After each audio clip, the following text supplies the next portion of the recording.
The story of the Bible begins in a garden where God and humans live together. And the biblical authors want us to see this garden as a type of temple. The top is the most sacred place, the Holy of Holies, where God's presence is most intense. And that's where we find the tree of life. So, what's this tree all about? Well, it represents God's own life and creative power that is made available to others. In fact, God's first command is that humans eat from all of the trees, including this one. So you're ingesting God's own life. That sounds intense. Yeah, this meal transforms the one who eats it, or in the words of the story, it leads to eternal life. Okay, but on the way to the tree of life, the humans have to pass by another tree called the tree of knowing good and bad. And God says that eating from this tree will kill you. How does it do that? Well, it represents taking the authority to do what is good in your own eyes. And when humans do that, It leads to broken relationships, violence, and death.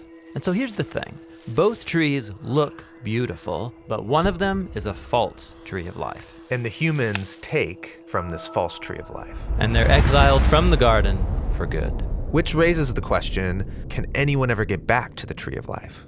Well, later on in the story, we meet a man named Moses, and he encounters God in a desert tree on top of a mountain. Oh, you mean the burning bush, where Moses is told that he's standing on holy ground.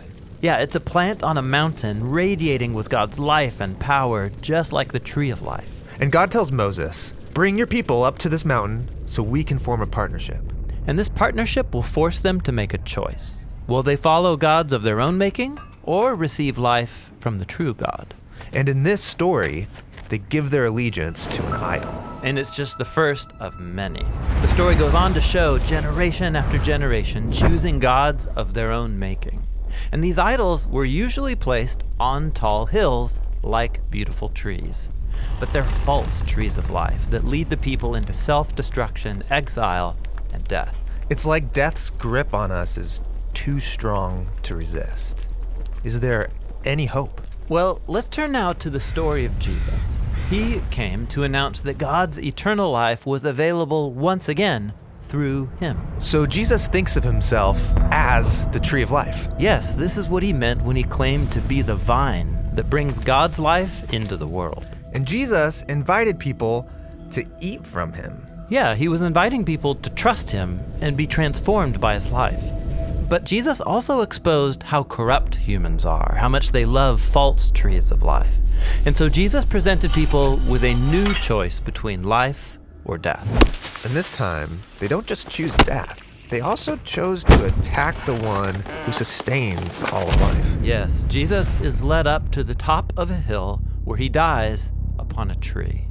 The cross is the sad and violent result of humanity's desire to do what is good in our own eyes. The tree of life has been overcome by the power of death. Well, it seemed that way. But Jesus said that he was a seed of God's life that would die in the ground, but then grow into a plant that would bear much fruit. So to defeat death, Jesus went through it. And now, this new tree of life stands before us all.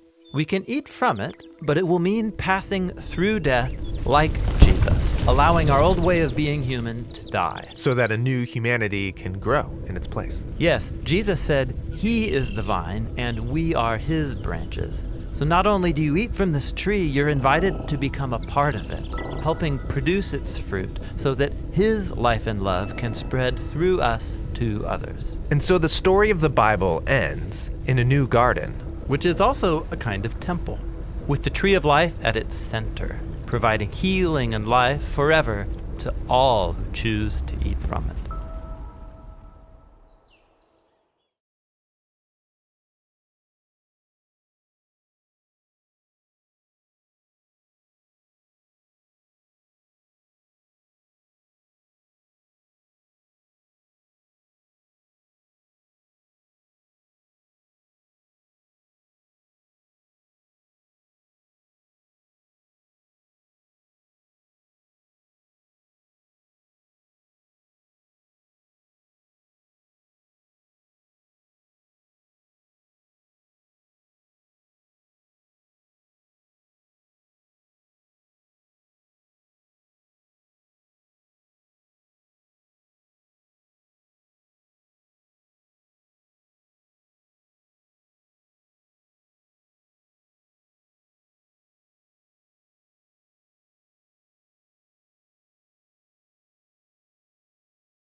The book of Genesis. It's the first book of the Bible, and its storyline divides into two main parts. There's chapters 1 through 11, which tell the story of God and the whole world. And then there's chapters 12 through 50, which zoom in and tell the story of God and just one man, Abraham, and then his family. And these two parts are connected by a hinge story at the beginning of chapter 12. And this design, it gives us a clue to how to understand the message of the book as a whole and how it introduces the story of the whole Bible. So the book begins with God taking the disorder and the darkness described in the second sentence of the Bible, and God brings out of it order and beauty and goodness. He makes a world where life can flourish. And God makes these creatures called humans, or Adam in Hebrew. He makes them in his image, which has to do with their role and purpose in God's world. So the humans are made to be reflections of God's character out into the world, and they're appointed as God's representatives to rule his world on his behalf, which in context means to harness all of its potential, to care for it, and make it a place where even more life can flourish. God blesses the humans. It's a key word in this book. And he gives them a garden. It's like a place from which they begin starting to build this new world. Now, the key is that the humans have a choice about how they're going to go about building this world. And that's represented by the tree of the knowledge of good and evil. Up till now, God has provided and defined what is good and what is not good. But now God is giving the humans the dignity and the freedom of a choice. Are they going to trust God's definition of good and evil, or are they going to seize autonomy and define good and evil for themselves? And the stakes are really high. To rebel against God is to embrace death, because you're turning away from the giver of life himself. This is represented by the tree of life. And so in chapter 3, a mysterious figure, a snake, enters into the story. The snake's given no introduction other than it's a creature that God made. And it becomes clear that it's a creature in rebellion against God, and it wants to lead the humans into rebellion and their death. The snake tells a different story about the tree and the choice. It says that seizing the knowledge of good and evil are not going to bring death, that it's actually the way to life and becoming like God themselves. Now, the irony of this is tragic because we know the humans, they're already like God. They were made to reflect God's image. But instead of trusting God, the humans seize autonomy, they take the knowledge of good and evil for themselves, and in an instant, the whole story spirals out of control. The first casualty is human relationships. The man and the woman, they suddenly realize how vulnerable they are. Now, they can't even trust each other. And so they make clothes and they hide their bodies from one another. The second casualty is that intimacy between God and the humans is lost. So they go and run and hide from God, and then when God finds them, they start this game of blame shifting about who rebelled first. Now, right here, the story stops, and there's a series of short poems where God declares to the snake and then to the humans the tragic consequences of their actions. God first tells the snake that despite its apparent victory, it is destined for defeat, to eat dust. God promises that one day a seed or a descendant will come from the woman who's going to deliver a lethal strike to the snake's head, which sounds like great news, but this victory is going to come with a cost because the snake too will deliver a lethal strike to the descendant's heel as it's being crushed. It's a very mysterious promise of this wounded victor. But in the flow of the story so far, you see this is an act of God's grace. The humans, they've just rebelled, and what does God do? He promises to rescue them. But this doesn't erase the consequences of the humans' decision. So God informs them that now every aspect of their life together, at home and out in the field, it's going to be fraught with grief and pain because of the rebellion, all leading to their death.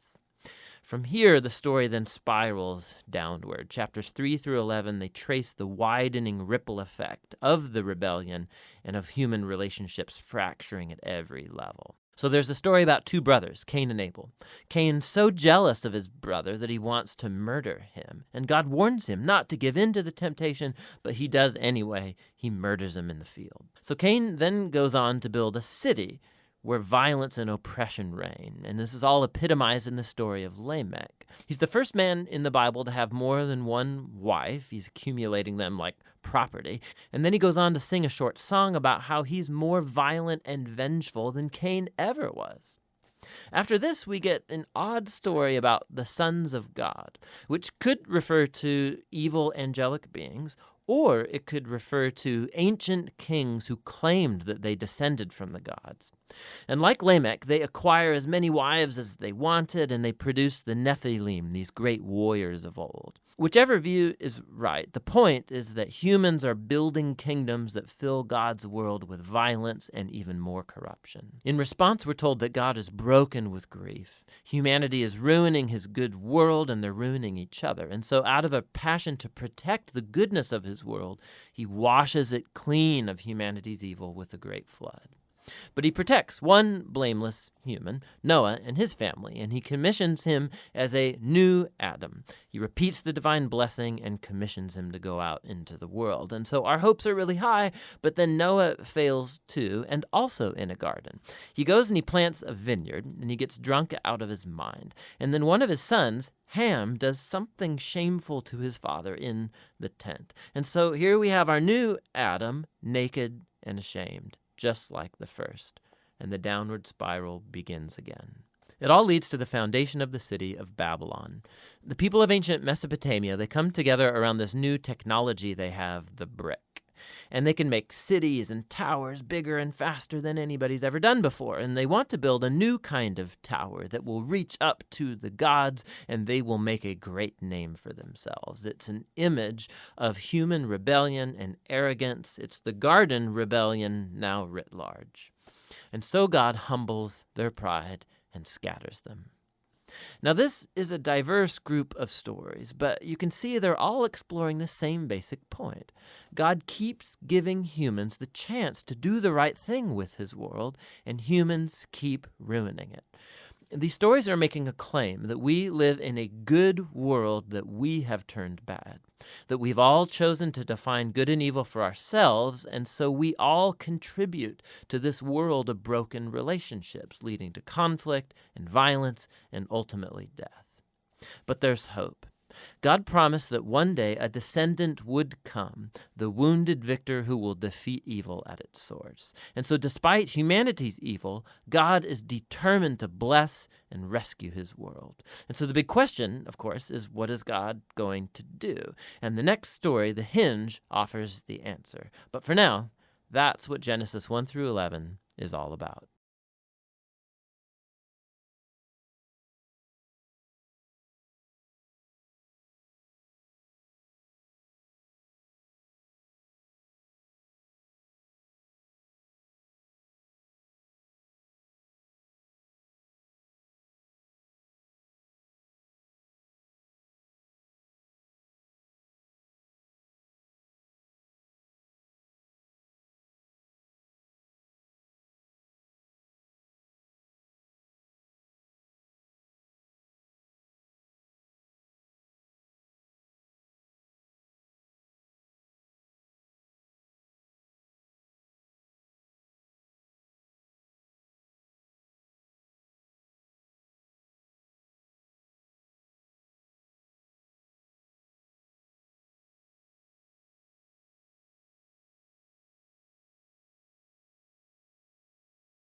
The book of Genesis. In the first video, we saw how chapters 1 through 11 set up the basic storyline of the Bible. God has created all things, and he makes humans in his image to rule the world on his behalf.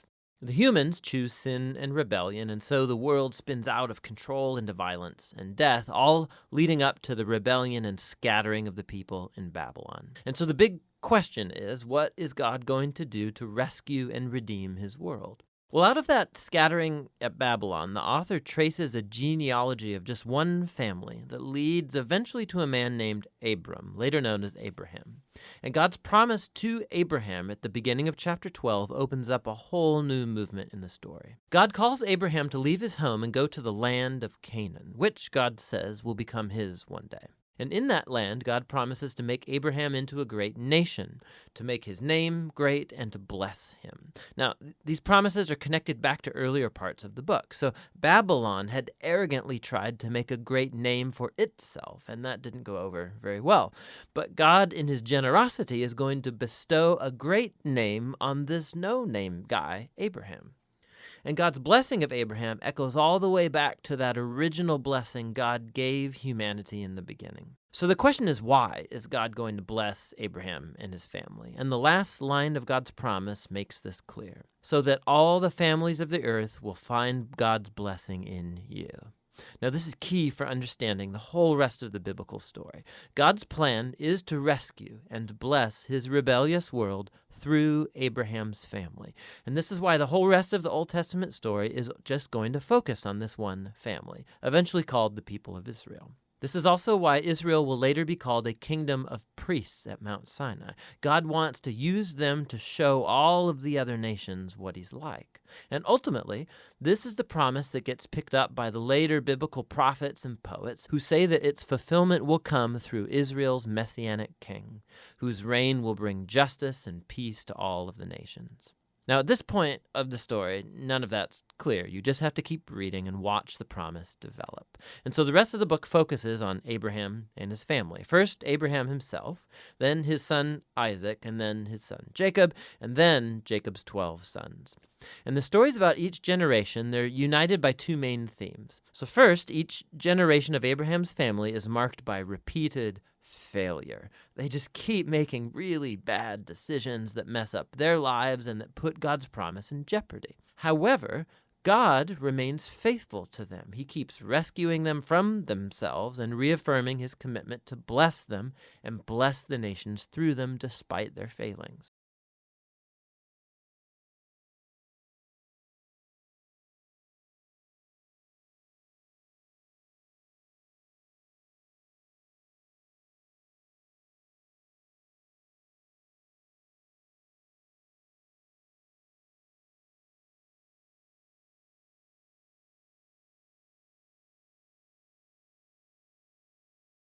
So the Abraham stories. God had promised Abraham a huge family, but on two different occasions, he's afraid for his life because other men are attracted to his wife, and so he denies that he's even married to her, which creates, of course, all of these problems. And not only that, Abraham and his wife Sarah, they can't have children, and so Sarah arranges for Abraham to sleep with one of their servant girls, which also creates all of these problems in the family. But each time, God bails Abraham out. And in chapters 15 and 17, God even formalizes his promise to Abraham with an official commitment called a covenant.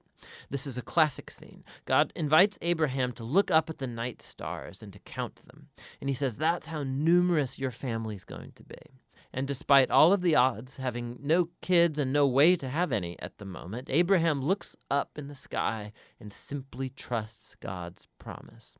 And God responds by entering into a covenant with Abraham, promising that he will become a father of many nations, that God's blessing may come to the whole world.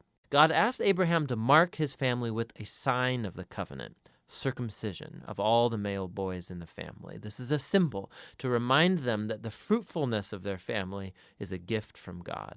And so Abraham has lots of kids eventually, and he dies at a good old age. Now, the Jacob stories play out these themes even more dramatically.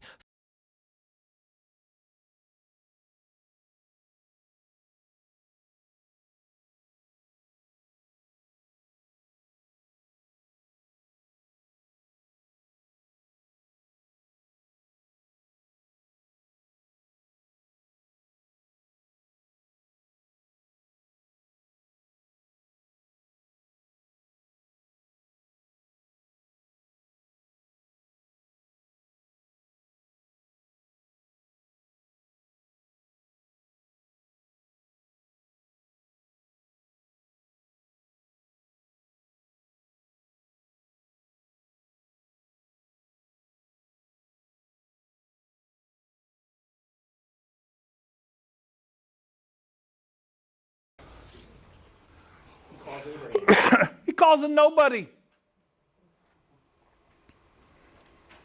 Abraham is nobody. He's just some dude. And God says, hey, go here. And he makes him promises. And Abraham believes him. It's beautiful. It's wonderful.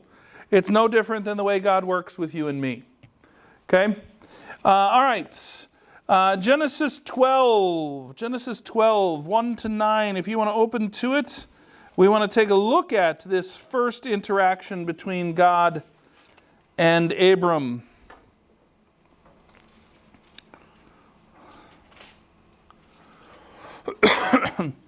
I'm going to go ahead and read it so that it's on the video, and we'll go from there. Now the Lord God said to Abram, go from your country and from your kindred and from your father's house to the land that I will show you. And I will make you a great nation, and I will bless you, and I will make your name great, and so that you will be a blessing. I will bless those who bless you, and him who dishonors you I will curse. And in you all the families of the earth shall be blessed. So Abram went, as the Lord had told him, and Lot went with him. Abram was 75 years old when he departed from Haran. And Abraham took Sarai and his wife, and Lot his brother's son, and all their possessions that they had gathered, and the people that they had acquired in Haran, and they set out to go to the land of Canaan. When they came to the land of Canaan, Abram passed through the land to the place at Shechem, to the oak of Moreh. At that time the Canaanites were in the land. Then the Lord God appeared to Abraham and said, to your offspring I will give this land. So he built an altar there to the Lord who had appeared to him. From there he moved to the hill country on the east of Bethel and pitched his tent, with Ethel on the west and Ai on the east. There he built an altar to the Lord and called upon the name of the Lord. And Abraham journeyed on, still going toward the Negev. All right. So how old is Abraham? He's older than most of you. That's amazing. What does God promise?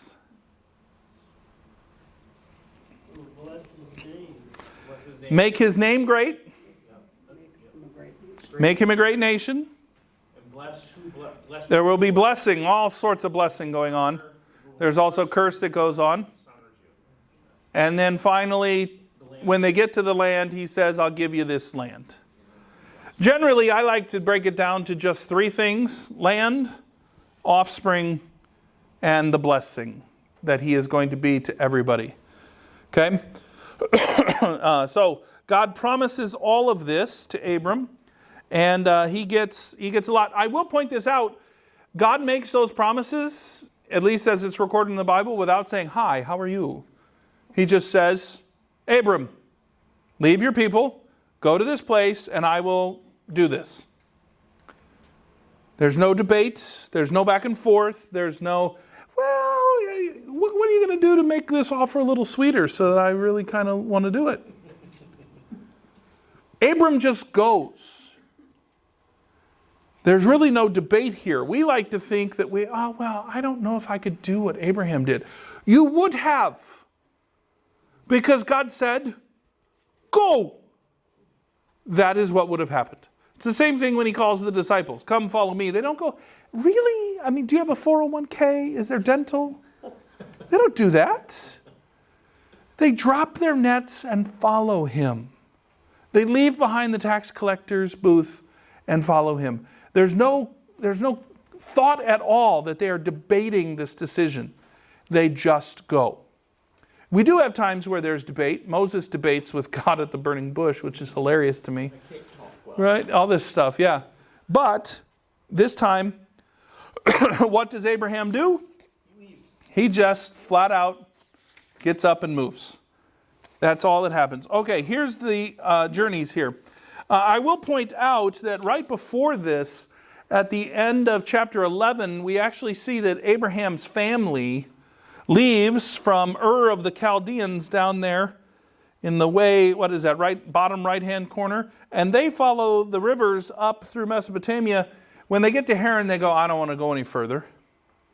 The kids were probably saying, are we there yet? And they stay there.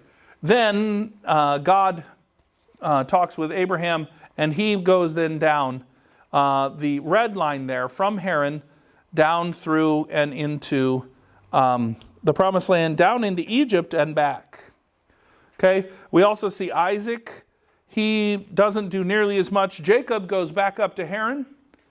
That's where he finds his wives, and then he comes back to the promised land. Okay, so real quick here. Abraham is called in this passage. He's 75 years old. He's lived in ancient Mesopotamia his entire life. And in the last third of his life, God calls him.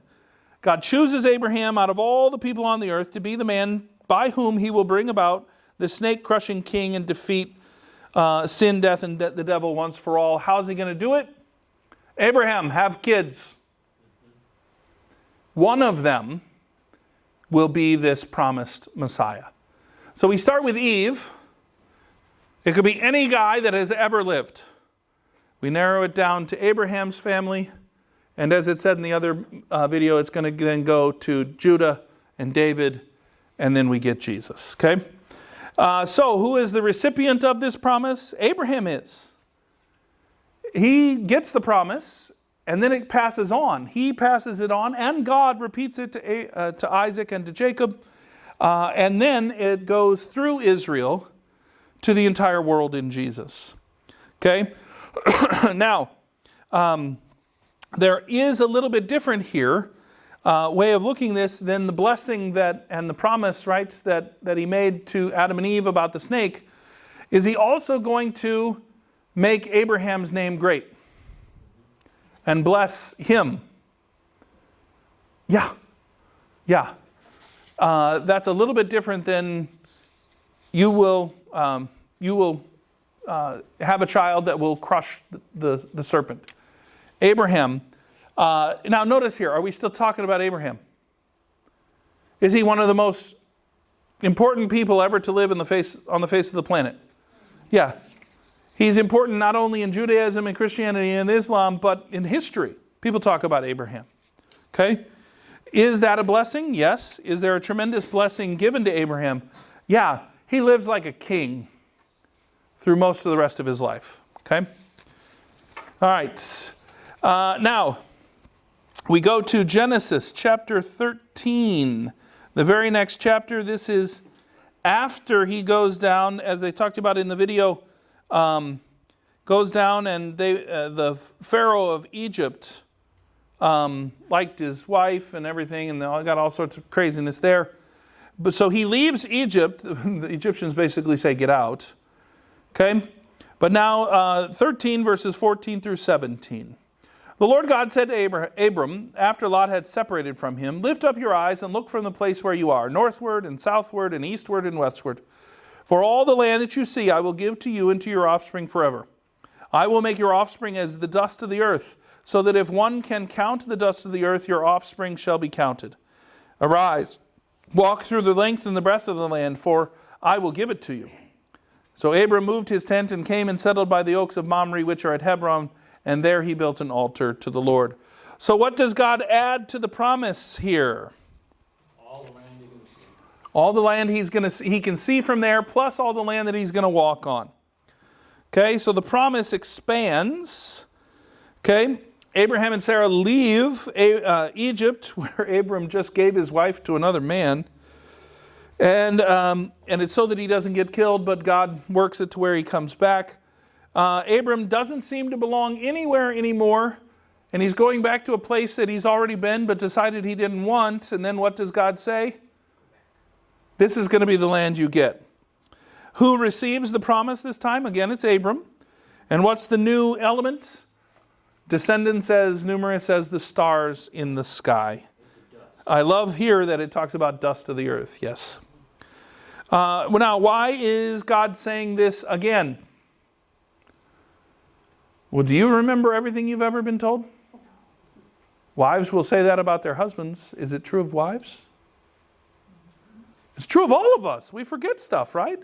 This is years later. Does he need to be reminded of the promise? Yes. Yes. So, he then goes back up to Canaan, and this is when God tells him, go outside and look at and count all the stars if you can, right? Abram doesn't even try because it's Impossible. But then we go to Genesis 15. And God again appears to Abraham. Okay? So Genesis 15. Listen for what you've heard before, but also for what's new. After these things, the word of the Lord came to Abram in a vision. Fear not, Abram. I am your shield, and your reward shall be very great. But Abram said, O Lord God, what will you give me? For I continue childless, and the heir of my house is Eliezer of Damascus. And Abram said, Behold, you have given me no offspring, and a member of my household will be my heir.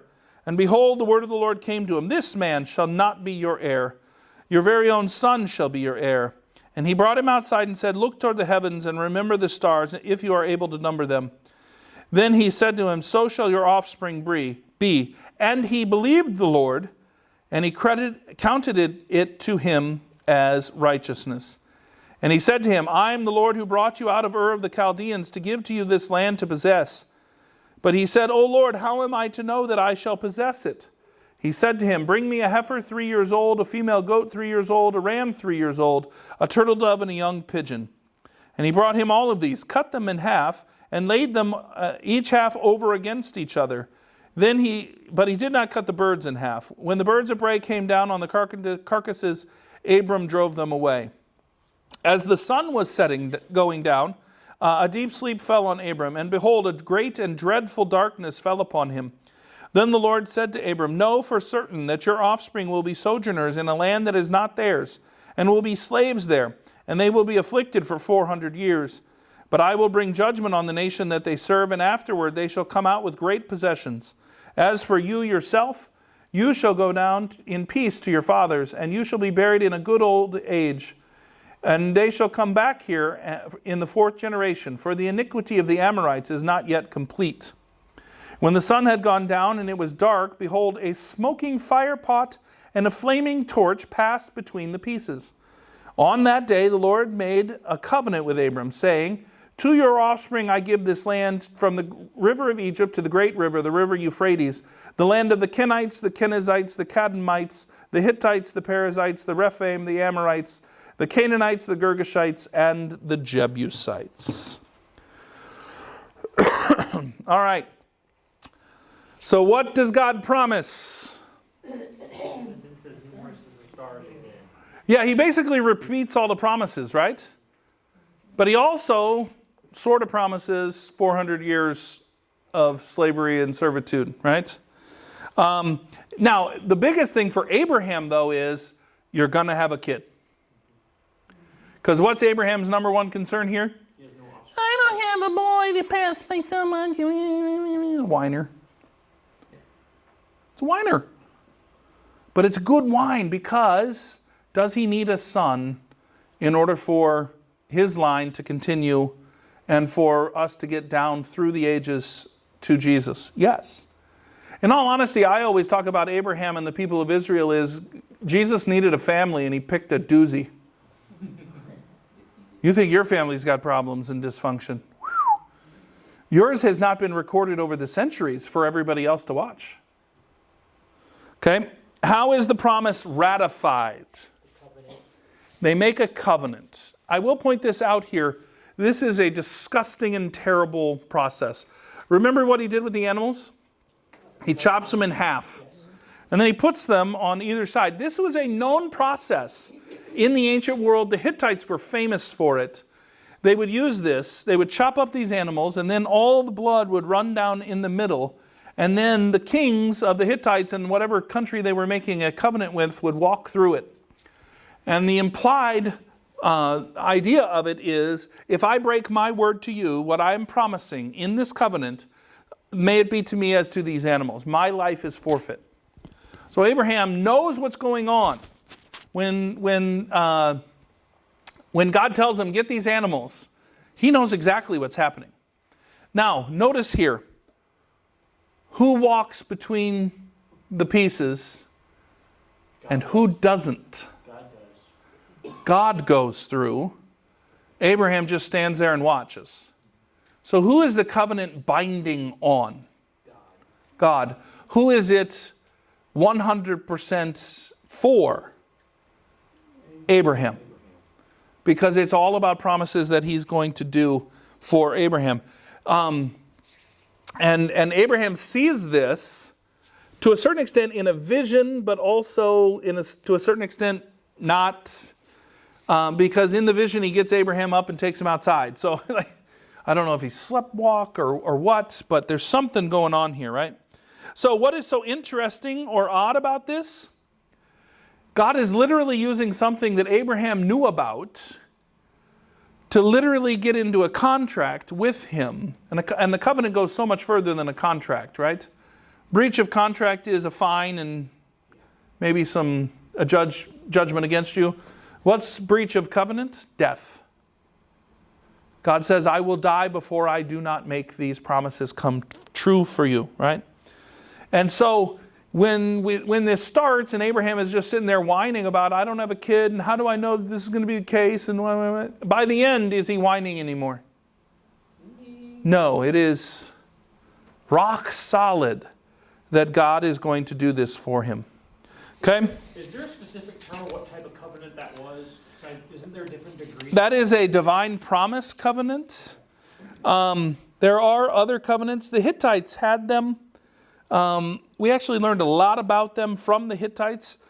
Archaeology helped us here.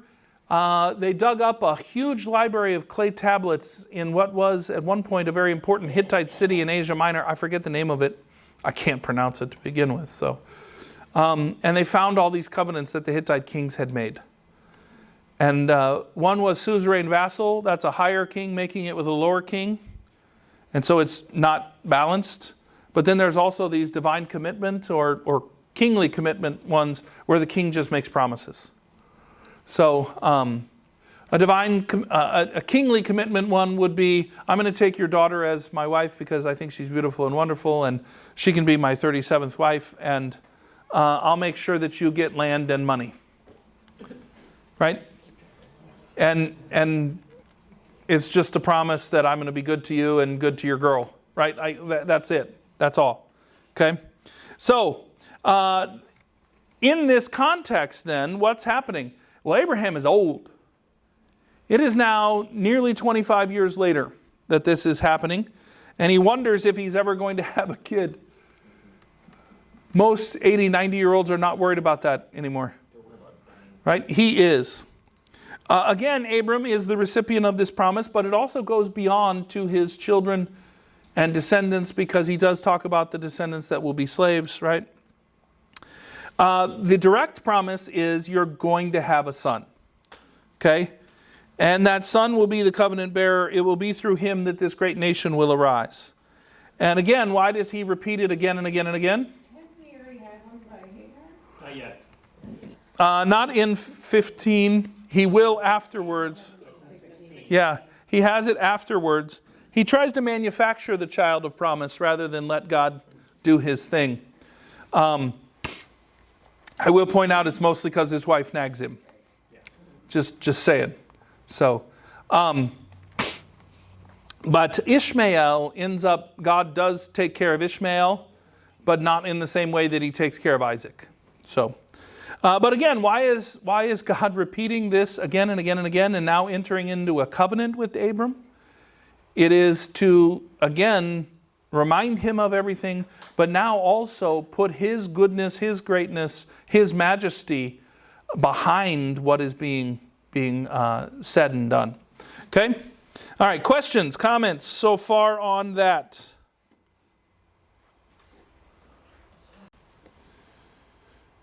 All right, then we come to the part that's after it.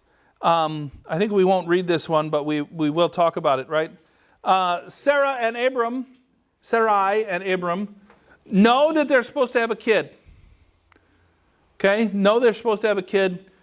God has used the covenant process that Abram knew to promise it. So Sarai gets the great idea, let's use another human process to get the kid. Well, if my servant has sex with you and she has a child, well, then it's mine because I own her, and okay, I'll just take it and adopt, not even adopt it. Don't even have to adopt it. It's my kid. So she gives him Hagar. Okay?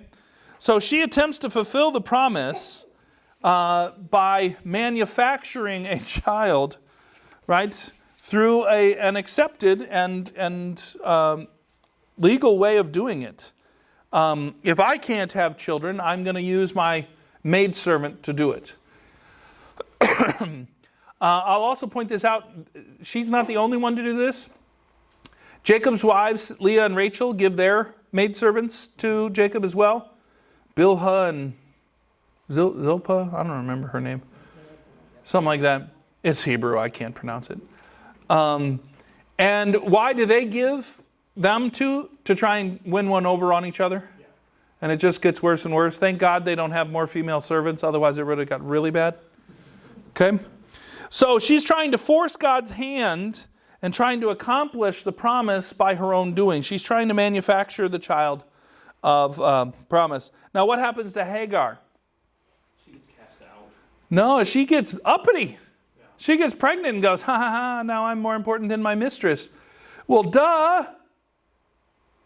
Of course that's going to happen. What was Sarah thinking was going to happen? That she was just going to go, here's, have my baby. No, not going to happen. Right? But then also when Sarah hates her and has her shipped away, right? Once she becomes pregnant and once she tries to run him off, right? Oh, this was a bad idea. Too late, sweetheart. Sarah tries to make her go away, and Hagar ends up almost dying, but the angel of the Lord protects her and brings her back. Now, what is God's promise here? He's actually going to keep his promise by using this situation to aid in making Abraham a great nation. Okay? Ishmael will father a nation as well, just not the nation that is going to be used to, it's not the family for Jesus. But cousins are good. Never hurts to have cousins. Okay? And so the promise that Hagar gets is that God would do this. So in the context here, coming out of the covenant, Abraham and Sarai and Hagar are trying to make the covenant happen and not trusting God's timing. God honors their bad decisions and still keeps his promise without causing problems for everything that's going on. The promise actually goes to Hagar and to Ishmael this time. Notice this is an extension of the covenant and of the promises beyond just Abraham. It shows that God actually cares for everybody else as well, and what's going to happen in Jesus is going to extend beyond as well. The numerous descendants are not simply limited to Isaac's line, but also to Ishmael's. And the repetition here is that it needs to extend beyond Abraham. Just before this, Abram believed the Lord and it was credited to him as righteousness. An incredibly important passage. Paul makes huge hay on that in Romans. We're going to hear that in the near future. But can you believe something and not understand how it all is going to work? And in that misunderstanding, do something you shouldn't have done, like try and manufacture the child of promise? Yes. It was probably fun to do, but still a bad idea. Wait on the Lord. The Lord is not slow to keep his promises. He's going to do it in his time and in the right time. So God needs to reiterate it, but it also then extends beyond Abraham and is for other people. Okay. All right. We are going to read Genesis 17 here. The next part of the covenant.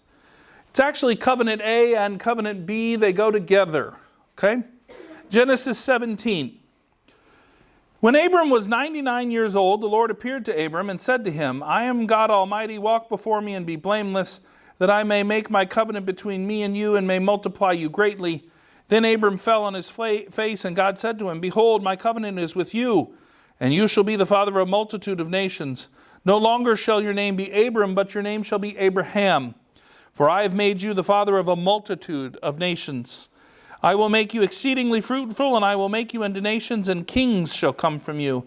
And I will establish my covenant between me and you and your offspring after you throughout their generations for an everlasting covenant, not to be God to you and to your to be God to you and to your offspring after you. And I will give to you and your offspring after you the land of your sojournings, all the land of Canaan for an everlasting possession, and I will be their God.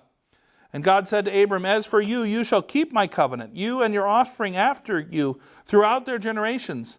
This is my covenant which you shall keep between me and you and your offspring after you. Every male among you shall be circumcised. You shall be circumcised in the flesh of your foreskins, and it shall be a sign of the covenant between me and you. Notice there who's telling him to do it? It's not Abraham going, well, let's put a little skin in the game here. No, it's God that's saying that. He who is 8 days old among you shall be circumcised, every male throughout your generations, whether born in your house or bought with your money from any foreigner who is not your offspring. Both he who is born in your house and he who is bought with your money shall surely be circumcised. So shall my covenant be in your flesh, an everlasting covenant. Any uncircumcised male who is not circumcised in the flesh of his foreskin shall be cut off from his people. He has broken my covenant. So how old is Abraham here? 99. And what does God change his name to? Abraham, the name that we know throughout the ages. Anybody know what Abram means? Exalted Father. Exalted Father. Somebody can read their study notes. I love it. Always good to know people know how to use those. Anybody know what Abraham means? Father of many. Father of many. So notice here, all these 25 years or so that Abraham, after God has made these promises, you're going to have offspring as numerous as the stars in the sky. Every time he hears his name, Abram, what does Abram think? Exalted Father. Really? I'm not an exalted father yet. Come on. Right? Now he gets the promise, you're going to be a father of many. But he still doesn't have one. Still doesn't have one. But instead of going, I don't have it yet, the promise is there always before him whenever he hears his name. God is funny like that. What probably was for Abram a source of angst becomes now a source of grace and a source of comfort, because now his name is the promise. Okay? Now, what is promised in this passage? Anything new? The covenant is everlasting. Yes, he does go beyond to say, I'm not just giving it to you and a little bit of people. It's going to be forever. And it's going to be for always. Now, God then tells him the sign of this covenant. If you remember from reading the Noah stuff, God made a covenant with Noah as well. What was the sign of the covenant? The rainbow, right? So whenever he sees the rainbow in the sky, God goes, I better turn off the spigot. And he does. Okay?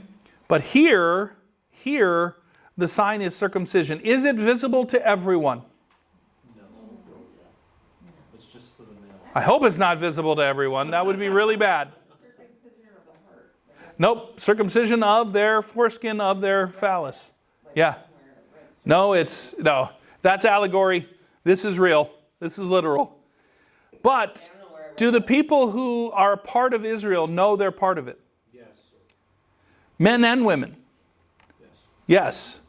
The mother who is changing her child's wet nappy, Yes. are they reminded of the promise? The intimacy of husband and wife, are they reminded of the promise? Yes. Standing next to a tree relieving himself, is the guy reminded of the promise? Yeah.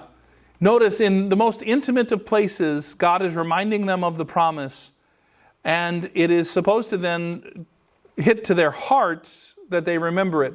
What's the problem? We forget. They don't care. They end up not caring very much about this. They end up not caring about it.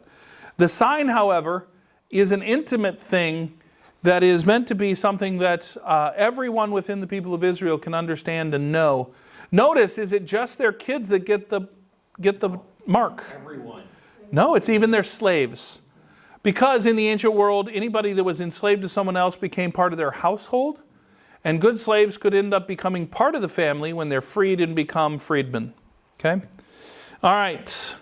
So the context here is Ishmael is like 15 years old.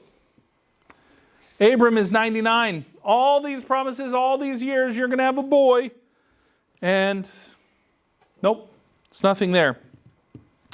And the last story is of him getting another lady pregnant, trying to manufacture the child of promise.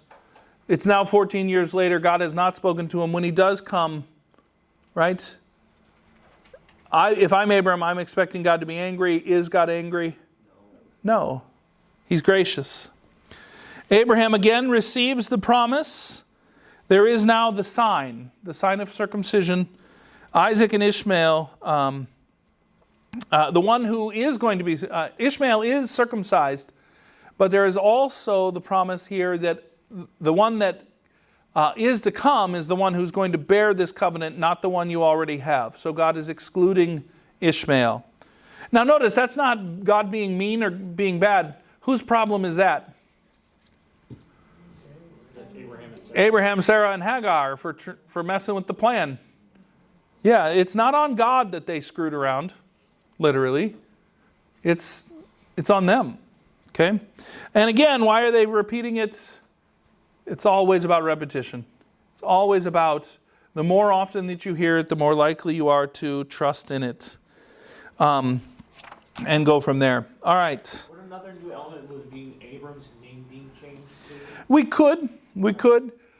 The first slide called it the Abrahamic covenant. I don't know why Pastor Durr spelled it like that, but he's smarter than I am in this stuff, so I'll live with it. It is a important thing. All right. Do you mind if we finish? It'll only take a few more minutes. All right, one more thing here. The birth of Isaac. We're going to continue on in chapter 17 at verse 15 here, and then we're going to jump ahead to 21. But first, 15. And God said to Abraham, "As for Sarai, your wife, you shall not call her name Sarai, but Sarah shall her name be. I will bless her, and moreover I will give you a son by her. I will bless her, and she shall become nations. Kings of peoples shall come from her." Then Abraham fell on his face and laughed and said to himself, "Shall a child be born to a man who is 100 years old? Shall Sarah, who is 90 years old, bear a child?" And Abraham said to God, "Oh, that Ishmael might live before you." God said, "No, but Sarah your wife shall bear you a son, and you shall call his name Isaac. I will establish my covenant with him as an everlasting covenant for his offspring after him. As for Ishmael, I have heard you.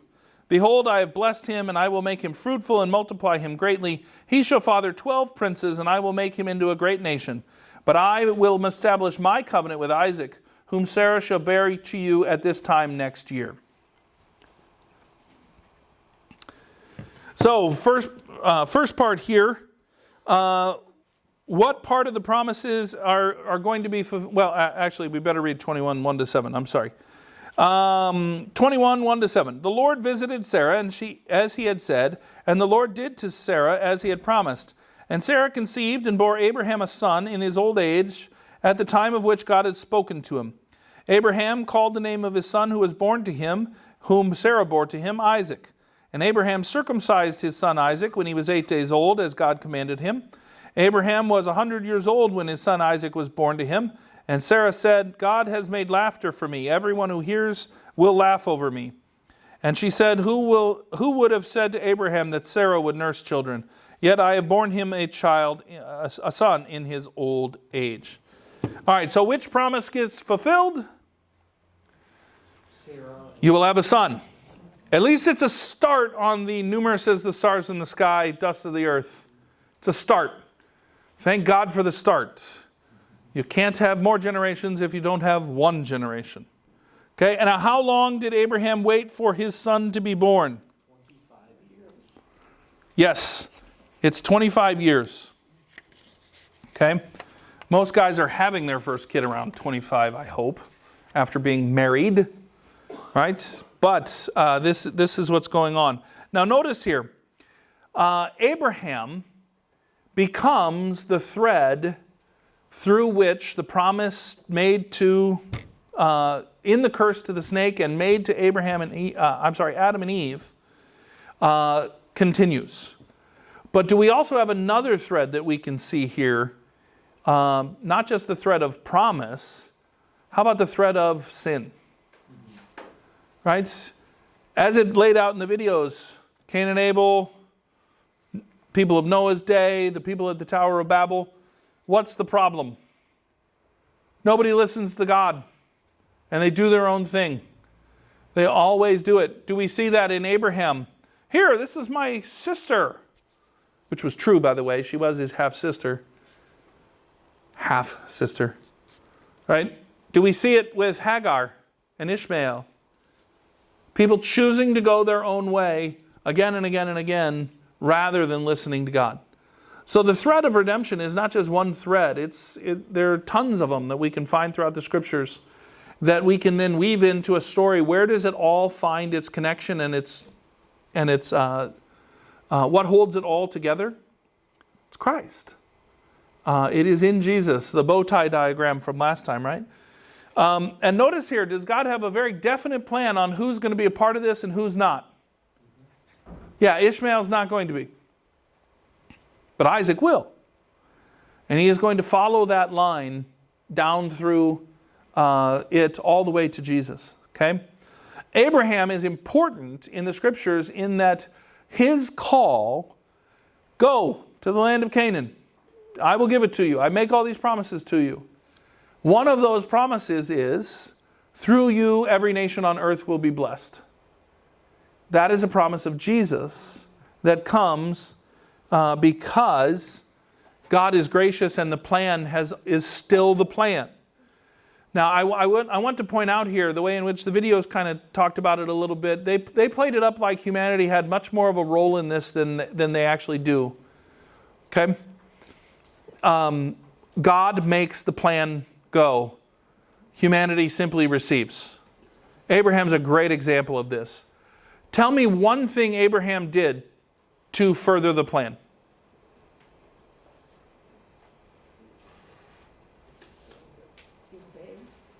He obeyed. He obeyed. Yeah. Yeah. But in obeying, what came first? The promise first. God telling him this is what you need to do. That's the one that always comes out. People go, well, he went to Canaan. Yeah, because God told him to. And again, it wasn't I don't know. Will I be able to find a house? Well, what's the job market like there? There's none of that. He's told, go, and what happens? He goes. Here's the thing. We very often think we have more agency than we do. That we play a larger role in things than we actually do. It is really liberating to find that God simply asks us to do what we've been asked to do, told to do, be obedient, and live in what He's already given us. Grace and faith and goodness and love and compassion. I don't have to earn any of that. I don't have to go out and win it. It's already mine in Christ. And when Christ then gives me faith in Him, I simply live and do the duty that I'm supposed to do. Luke 17, right? When we have done everything that has been asked of us, we can't say, look at me, how much I did. No, you've simply done what you were told to do. This is where it is wonderful to remember that God is Father. Right? My kids, poor kids. I don't tell them all the time, good job, buddy. Thank you so much for taking the garbage out. It's more of it's Tuesday. Do you know what Tuesday is? Tuesday's trash day. Are you going to do the trash? I think you are. Get up and go. Right? It's not really let's see if they're wonderful people. No, I know you're not. Get up. Go. Go do it. But when they do it and I say thank you, does it matter? Yes. Yes.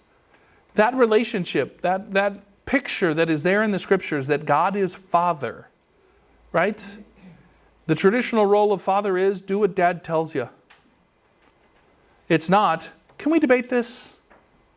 I don't know that, right? Anybody here remember how well it went over when you debated with your dad?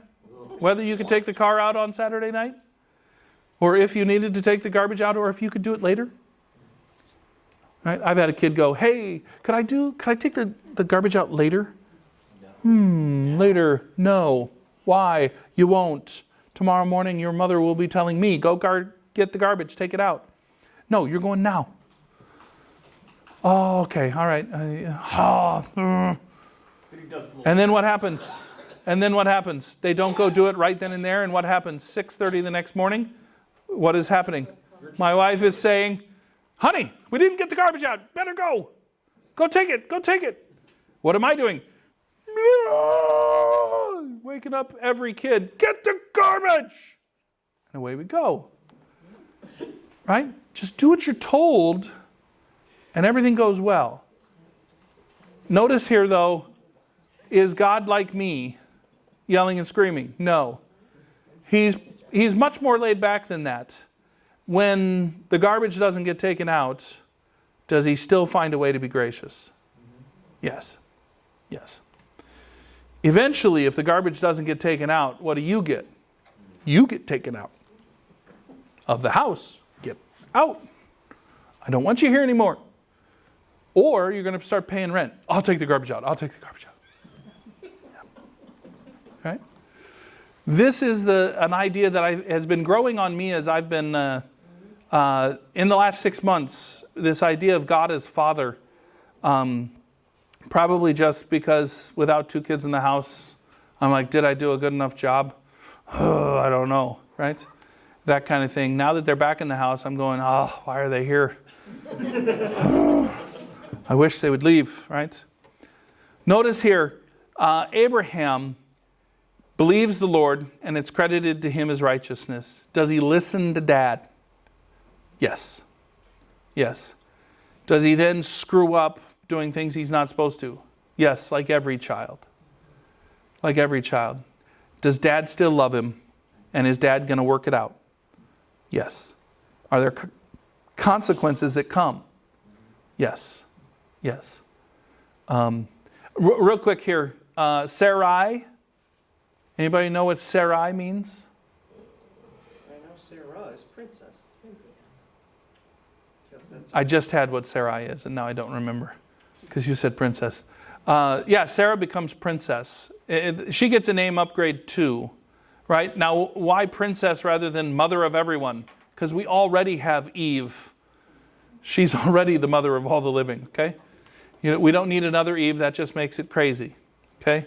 But she gets princess. Why? Because in hearing her name, what does she know will come? Royalty. Not just any royalty. The King of Kings will come from her line. All right. What was the other thing? Isaac. Anybody know what Isaac means? Laughter. Yeah, Sarah's all like, oh, this is wonderful. I will point out she laughed at the idea of it too. Yes. Abraham laughs at it too. And God tells him, all right, we're going to show you. Here's the consequence. Your kid's name is Laughs. It's going to remind you of all the times you didn't listen to me. But guess what? I came through. And he does. So Sarai is my princess. Oh. Sarah is just princess. Okay. Yeah, well, at that point, she's like 90. She's not a princess anymore. So. Barry's giving me a hard time. I love it. All right. Any questions? Any comments? Yes? Did Abram know God before he came to him and told him to go? Or was, because here I am, if I didn't have a relationship, because right before we get all the begats, and then it just goes to that God tells him to leave. I didn't know God before, or my people, my family, all of a sudden this voice out of nowhere tells me to go. I think there would be a little bit more, some terror in that too, that I would obey it. Yeah. Okay. In answer to your question, did Abraham know God before God called him? Probably not.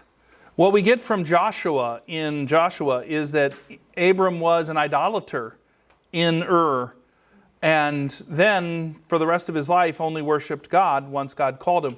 And what you just said about the idea of this voice telling me to go somewhere and making promises to me, I would be terrified. Now you know why he went. Yeah, this is one of those, when God talks, you do what God, when he actually audibly talks to you. Think about it in the scriptures. When God audibly talks, exception of Jesus, okay? What happens? People do exactly what they're told, right? It's so awesome and terrible when God gives the Ten Commandments to the Israelites, they literally ask that he never speak to them again. Even though this is the best possible thing that could ever happen. And he says, okay, fine, I'll send you prophets. What happens with all the prophets? They don't listen to them. They don't listen to them. In fact, they kill them. When God talks, you do what God says. And again, Abraham's call here is not a, hey buddy, I've been thinking that I'd like to use you to save the world. You up for it? There's no questions. It is, go, Canaan, now. I'll make some promises to you here in a sec, but first get up and go. And they do. So the vision was an escalation. A little bit. You know. Yes. The vision is actually... Now I'm seeing a movie, like kind of. Yeah. The vision is actually incredibly gracious, because notice what happened here. Every time there was more, every time God came to him again, it was actually more loving, more caring, more... Now, the first one isn't not loving and caring. I mean, he's got a tremendous life planned for Abraham, and Abraham literally runs with kings through the rest of his life. Okay? It's not a bad existence. But is there more revelation of who God is and what he's doing as it goes along? Yes. When is it the best? When Isaac shows up. At that point, the promises are starting to be fulfilled, and Abraham is really happy. Here's the problem. That's the only one that's fulfilled. When Abram dies, he's got Isaac and a few grandkids. He does remarry after Sarah dies. There's other kids. He's happy, but none of them are part of the promise. And he owns a field and a cave in Canaan. That's it. That's it. His name is great. I mean, he does, consort with kings. But are the kings happy to see him leave? Sure. Yeah. I would imagine like Hagar in the desert when she heard God's voice, she probably just started with them. Well, in that one, it's an angel. In that one, it's an angel.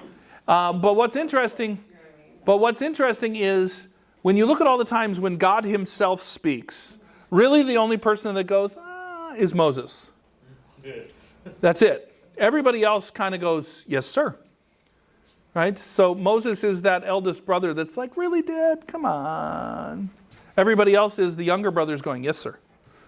But when angels come, very often it's much more conversational, much more, there's a lot more back and forth when the angels are around. And with Hagar, that's kind of the case. We didn't read it, but that's kind of the case. Because it is not God himself speaking. But when an angel comes and tells you this is what God says, does it bear the full weight and majesty of God himself if he were speaking? Yes. Yes. But is it a little different when Dad yells or when he sends your little sibling to tell you to turn the music down? There's some difference there. There's some difference. Is it still the same thing? Turn that infernal music off. Tell your sister to turn it down. There's a little difference in the way it's handled. And that is, God always knows exactly how to do it. And he does. When an angel comes, don't they normally say, fear not? Yeah, yeah. Well, when God speaks, he just speaks. Yeah. Yeah, he doesn't care if you're afraid. Yeah, he doesn't care if you're afraid. And but also he's the embodiment of goodness and grace. And majesty and grandeur. So you're going to be scared, and you should. But is it also the most loving and kind and wonderful thing that you've probably ever heard? Should be. And usually is. So, all right, so next we take a look at the Exodus. So please take a look at Exodus 1-5. And basically, how have things changed as you read through there for next week, all right? Any final questions, comments, thoughts? All right, thank you for your time. Enjoy your evening.